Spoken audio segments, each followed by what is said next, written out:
भाग दौड़ मेरा ज़्यादा हो रहा है क्योंकि परेशान है, जीवन में बहुत सारी चीज़ें हैं। हमें तो अपनों ने लूटा, गैरों में कहाँ दम था, मेरी किश्ती वहाँ डूबी जहाँ पानी कम था, है ना। तो ये शायर मेरे पे लागू होता है। तो कोई बात नहीं। और देखिए कितने प्यारे बच्चे हैं। अगर कोई मुझसे धोखा करता है तो इन बच्चों के साथ धोखा करता है, क्योंकि इनके हक को कोई मारता है। पर ठीक है, जीवन है। विश्वास अब कहाँ कहाँ विश्वास नहीं करिएगा, और किसको जज करके आप अपने पास रखिएगा, साथ रखिएगा, तो ठीक है, जीवन है, चलता है। सब लोग अच्छे हैं, भगवान उनका भी भला करे जो मेरे साथ बुरा किए। अब शायद मुझे ये बताने की जरूरत नहीं है कि खेसारी भैया इतने सैड क्यों हैं। आखिर ऐसा क्या हुआ है जिसके वजह से खेसारी भैया ऐसा स्टेटमेंट दे रहे हैं। मैं तो कहता हूं कि समझदार को इशारा काफ़ी होना चाहिए, लेकिन लोग अभी भी नहीं समझ रहे हैं, उल्टा पुल्टा कमेंट कर रहे हैं। इतना कुछ हो गया है, भैया इस हालत में दिख रहे हैं कि मतलब ऋषभ ब्लॉग में पहली बार खेसारी भैया इतने सैड मूड में दिख रहे हैं। नहीं तो जब भी ऋषभ के साथ में दिखते थे मस्ती मजाक के साथ में दिखते थे, लेकिन आज अचानक से ऐसा स्टेटमेंट देते हैं कि मुझे गैरों ने लूटा, अपनों में कहाँ दम था, ऐसे कुछ करके स्टेटमेंट दे रहे हैं। अपनों ने धोखा किया, आखिर किसको बोल रहे हैं, काहे बोल रहे हैं, क्यों बोल रहे हैं? अरे इतना तो दिमाग होना चाहिए कि आखिर किस लिए बोला जा रहा है। कुछ हुआ है ऐसा। आखिर भैया के लाइफ में ऐसा क्या हो रहा है कि जिसकी वजह से ऐसा बोलना पड़ रहा है। और वो छोटा सा बच्चा, अभी 10 साल का बच्चा नहीं है, उसके सामने ऐसा बोल रहे हैं, इसका मतलब मामला बड़ी जोर से गंभीर है। कौन धोखा दिया है खेसारी भैया को? वो देखो वीडियो में बोल रहे हैं कि चलो ये ठीक है, जो हुआ हुआ। किसको बोल रहे हैं, आखिर क्यों बोल रहे हैं, किस वजह से बोल रहे हैं, अब भी नहीं समझ में आ रहा है। समझ में नहीं आ रहा कि समझना नहीं चाहते हो। बड़ी दुविधा वाली बात है। भैया के फैन भी पता नहीं इतना भी कॉमन सेंस नहीं, इतना भी समझने की कोशिश नहीं करते हैं।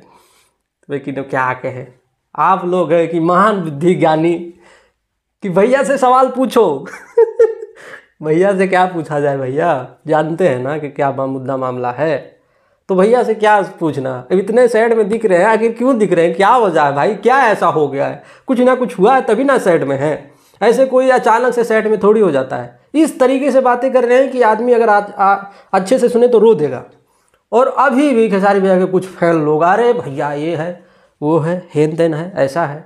अरे बाबू, हम आपके दुश्मन नहीं हैं। जो आप सोचते हो वो हम भी सोचते हैं। किसी को हम गलत नहीं बना सकते हैं। सबकी अपनी अपनी विचारधारा होती है। ये नहीं कहता हूँ कि सिर्फ एक हाथ से ताली बजती है, दोनों हाथ चाहिए ताली बजने के लिए। सबके तरह कैसे गलती हो गई, कुछ ना कुछ ऐसा हुआ है। नहीं तो अचानक से खेसारी भैया इतना सैड क्यों हो गए हैं?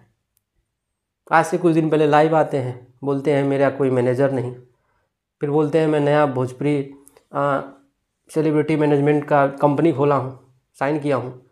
और अचानक आज ऋषभ ब्लॉग में मुझे लगता है कि पहली बार इतने सैड में ऋषभ के साथ में दिख रहे हैं।